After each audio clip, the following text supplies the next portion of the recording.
আচ্ছা fine. So গতকালকের পরে আজকে আমি কতটুকু কাজ করেছি একটু আপনাদেরকে দেখাতে চাচ্ছি।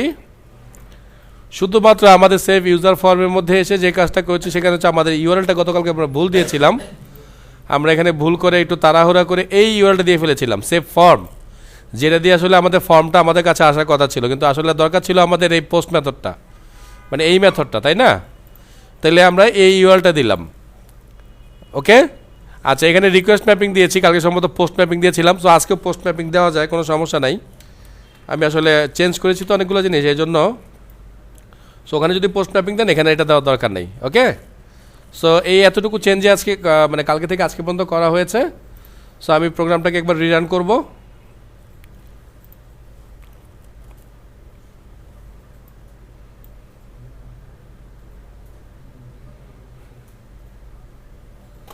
Okay fine. সো আমরা রান করি। একটা ভুল করেছি, আমাদের হোম পেজে কিছু এটা দেওয়ার দরকার ছিল, কারণ আমরা হোম পেজটাকে একদম ফাঁকা দিয়ে দিছি। সো লগ ইন করলাম, আমরা এটা দিয়ে লগ ইন করি, কারণ আমরা ওই ইউজারকে এখন অ্যাক্টিভ করিনি। হ্যাঁ, সো এই পাসওয়ার্ডটাকে ইউজ করলাম এখান থেকে। So log in success. এবার আমরা আমাদের ইউআরএলে চলে যাই, সেভ ফর্মে চলে আসলাম, আমরা রেজিস্ট্রেশন করি। হ্যাঁ,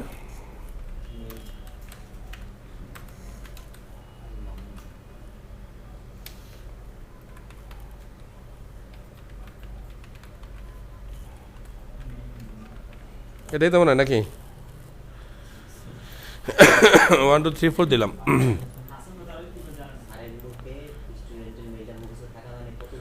সেভ দিলাম। ওকে, সেভ হয়ে গিয়েছে। হ্যাঁ, বিকজ আমাদের ইউজার পেজ বানানো নাই, যার কারণে ও রিডাইরেক্ট হয়ে কোনো পেজ আমাদেরকে দেখাতে পারতেছে না। সো সেভ হলো কিনা সেটা আমরা একটু চেক করে নিই আগে আমাদের প্রোগ্রামে এসে। সো দেখেন এই যে আমাদের প্রোগ্রাম এসে বলছে ইনসার্ট ইনটু ইউজার।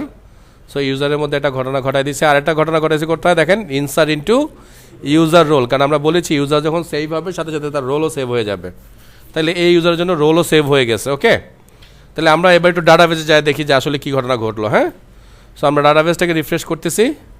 সো এই যে দেখেন আল হাসান নামে আমাদের মানে হাসানের আমরা একটা আইডি পেয়ে গেছি এখানে। এই যে তার পাসওয়ার্ড, আমি কিন্তু পাসওয়ার্ড দিয়েছিলাম 1 2 3 4। হ্যাঁ, সো বিশাল একটা পাসওয়ার্ড দিয়ে দিছে। এবং মজার ব্যাপার হচ্ছে কিন্তু এটাও কিন্তু 1 2 3 4, এটাও 1 2 3 4, কিন্তু এটার সাথে এটা কিন্তু আবার মিলবে না। বুঝতে পারছি তো ব্যাপারটা? মানে প্রতিবারই সে ডিফারেন্ট ডিফারেন্ট কম্বিনেশন আপনাকে পাঠাবে, ডিফারেন্ট হয়ে যাবে। হ্যাঁ, আমি তো 1 2 3 4 দিয়েছি, দুইটাতেই সেম, কিন্তু দুইটাতে কিন্তু বদলায় গেছে, থাকবে না। আছে অপশন তো আছেই, আমরা তখন রিসেট করবো, চেক করতে পারবো না, রিসেট করতে পারবো। কারণ ডেটাবেজের মধ্যে ঢুকে পাসওয়ার্ড দেখতে পারার ক্ষমতা স্বয়ং গুগলের কাছেও নাই। গুগলও নিজে আমাদের পাসওয়ার্ড দেখতে পারবে না। গুগল যেটা করতে পারবে আমাদের পাসওয়ার্ডকে রিসেট করতে পারবে, কিন্তু সে ডিরেক্টলি আমরা কি পাসওয়ার্ড ইউজ করছি সেটাকে সে দেখবে না, পারবে না বললে ভুল হবে, বাট পারার উপায়টা অনেক কম রাখা আছে ওই জায়গাটার মধ্যে। হ্যাঁ, মানে হ্যাঁ সেটাকে আবার মানে এনক্রিপ্ট করতে পারবে, মানে ডিক্রিপ্ট করে নিয়ে আসতে পারবে আবার। ঠিক আছে, অপশন সেটার জন্য অনেক কাঠখড় পোয়াইতে হবে, এই আর কি। হ্যাঁ, চলেন করে দেখি, একটু পরে করবো। তার আগে আমরা একটু ইউজার রোলটা দেখে নিই যে আসলে আমরা যেটা চেয়েছিলাম সেটা হয়েছে কিনা, দেখা যায় কিছু।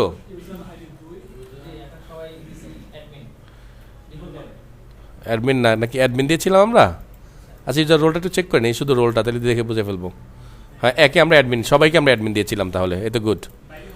বাই ডিফল্ট সবাইকে আমরা এখন অ্যাডমিন বানাচ্ছি আর কি, আমরা পরে চেঞ্জ করে দেবো, এটা ব্যবস্থা আমাদের কাছে আসবে আস্তে আস্তে। তাহলে ক্লিয়ার তো যে আমরা যে জাংশন টেবলটা গত ক্লাসে বানিয়েছিলাম সেটার আজকে প্রপার ইউজটা কিন্তু আমরা দেখে ফেলছি অলরেডি, এবং ডাটাও আমাদের ডাটাবেজের মধ্যে সেভ হচ্ছে নাকি? হ্যাঁ, ওকে ফাইন। তাহলে এবার আমরা জাস্ট একটু ইউজারের পেজটা বানাবো, বানিয়ে দেন আবার কিছু কাজ করব। যদি আজকে সময় অনেক, সময় তো শেষই অলমোস্ট। না, একটা ইউজার পেজটা বানিয়ে দিই, শো অল ইউজারটা। হ্যাঁ, এটা একটু বানিয়ে দিই। হ্যাঁ, এটা হ্যাঁ সেটাই, নাহলে রিডাইরেক্ট হয়ে বারবার ফাঁকা পেজে চলে আসতেছে তো, দেখতে ভালো লাগতেছে না। সো আমি দিলাম অল ইউজার। Okay fine. আচ্ছা, একটা জিনিস যেটা করবেন, থাইম লিফটটাকে অ্যাটাচ করে দেবেন। আমরা থাইম লিফটটাকে মনে হয় অ্যাটাচ করি নাই, আজকে আমি থাইম লিফটটাকে অ্যাটাচ করে দিয়েছিলাম। এটা আমি যদিও ভিডিওতে রাখিনি শুরুতে, এখন বলে দিলাম প্রতি পেজে থাইম লিফট রেখে দেবেন কিন্তু, কারণ এখন কিন্তু থাইম লিফট হেভি মাত্রায় লাগবে আমাদের এই জায়গাটায়। নাহলে আমাদের ওই যে টেমপ্লেট বানাইতে হবে, যেহেতু আমরা এখনো পর্যন্ত টেমপ্লেট বানাইনি, সো আমরা আপাতত প্রতি পেজে রেখে যাব। যখন টেমপ্লেট বানাবো তখন তো পুরো হেডারই ফেলাই দিব, তাই না? নাকি মনে আছে না? সো তখন আমরা আমাদের মতো করে ফেলবো, সমস্যা নেই তো। ওকে, এবং এখানে কিন্তু আপনি খুব সহজেই চাইলে বুটস্ট্র্যাপ টুস্ট্র্যাপ সব অ্যাটাচ করে ফেলতে পারবেন। মানে স্প্রিংয়ের চেয়ে অনেক সহজ, অ্যাটলিস্ট স্প্রিংয়ে যেমন দেখতে একটু কেমন বিদঘুটে আসে, এখানে খুব সহজেই আপনি সেটা কন্ট্রোল করতে পারেন, বিকজ আপনার পেজটা হচ্ছে HTML পেজ। বুঝতে পারছেন তো? HTML পেজে যত ইজিলি দিতে পারবেন, জিএসপিটি একটু গোলমাল করে অপেক্ষাকৃত। হ্যাঁ, এই হচ্ছে ব্যাপার। আচ্ছা ফাইন, তাহলে আমরা একটা ট্যাবল বানিয়ে ফেলি নাকি? আমরা একটা নর্মাল ট্যাবলই বানাই নাকি? নাকি নাকি একটা HTML লাইন লাগাই দেবো, একটা বুটস্ট্র্যাপের লাইন। হ্যাঁ, আচ্ছা সুন্দর টেবলে দিই, কারণ দেখতে পচা লাগবে আর কি টেবলটা, বুঝছেন? হ্যাঁ, লিখবো যেন একটু জাস্ট 2টা লাইন অ্যাটাচ করে দিলে যদি জিনিসটা হয়ে যায়, খারাপ কি?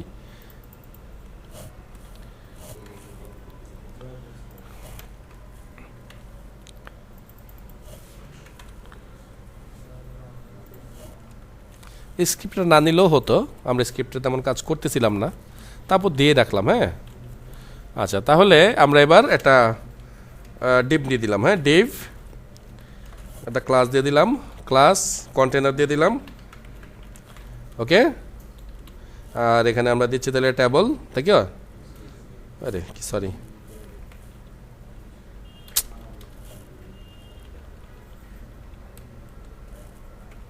TABLE ট্যাবল ডট ট্যাবল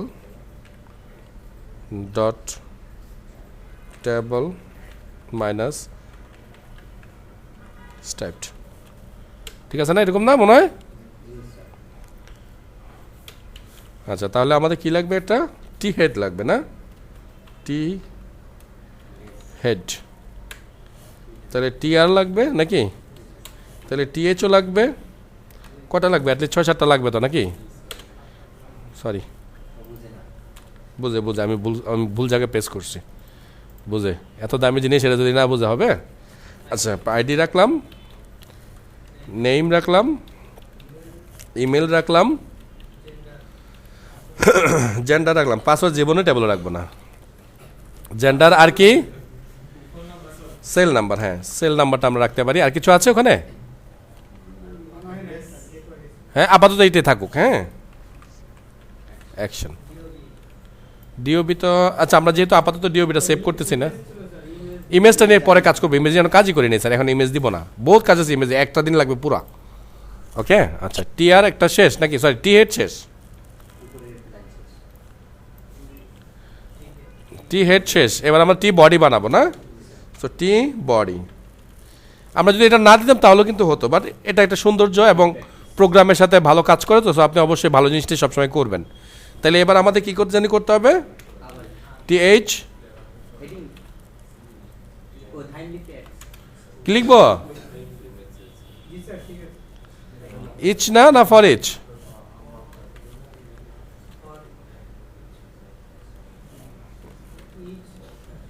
আসতেছে না কেন? ওয়েট, টাইম লিফ কি দেওয়া হয়েছে না উপরে? হ্যাঁ দিয়েছি তো, আসাতে কথা ছিল।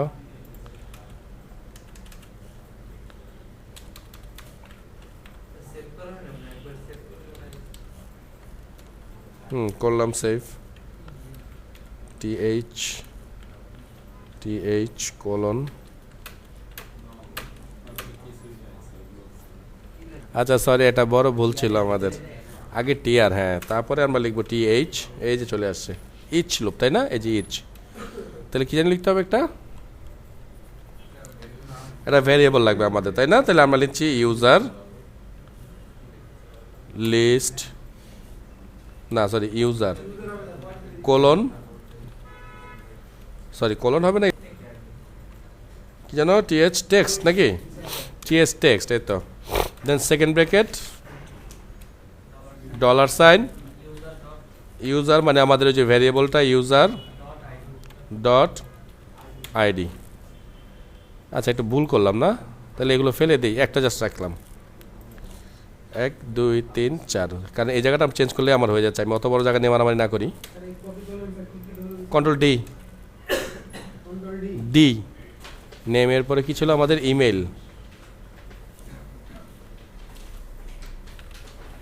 ইমেইল, তারপর ছিল কি জেন্ডার, না জেন্ডার, আর ছিল কি সেল নাম্বার, সেল নাম্বার এনো, হ্যাঁ। আর অ্যাকশন আপাতত অ্যাকশনের মতো খালি থাকুক, আমরা অ্যাকশন নিয়ে একটু পরে কাজ করব। ওকে ওকে, সো আরেকবার রান করে দেখি যে ডাটা আসলে আসে কি না।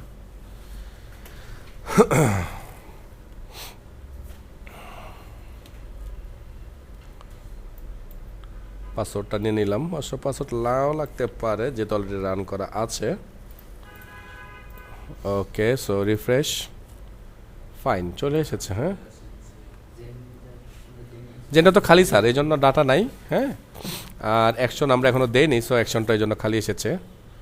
আমাদের বুট স্টেপ মোটামুটি কাজ করেছে আলহামদুলিল্লাহ। ওকে, ঠিকঠাক আছে তাইলে, তাই না? হ্যাঁ হ্যাঁ, কোনো প্রশ্ন